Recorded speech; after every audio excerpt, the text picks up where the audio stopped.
ஒரு அழகான கிராமம், சின்னத்தூர். அந்த ஊர்ல 2 அசத்தலான நண்பர்கள் இருந்தாங்க. டோரா, சின்னதா, சுறுசுறுப்பா, எப்போதும் சோதனை செய்யணும் என்கிற ஆவி. புஜி, சாப்பாடு, தூக்கம், காமெடி தான் அவனோட வாழ்க்கை. இருவரும் சேர்ந்து ஊரையே தலைகீழாக மாற்றுவாங்க. ஒரு நாள் பள்ளிக்கு போவது.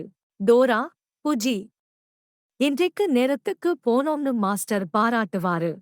புஜி, டோரா, பாராட்டுவாருன்னு சொல்லாதே.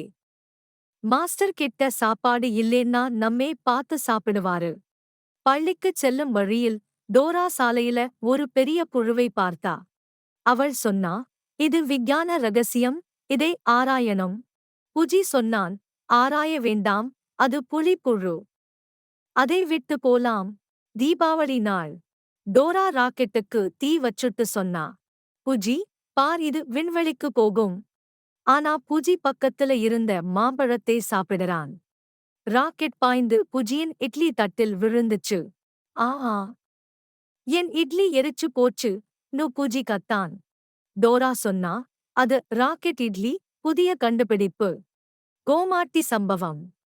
ஒரு நாள் டோரா, புஜி இருவரும் பசுவுக்கு பால் ஆறணும் என்று முடிவு செய்தாங்க.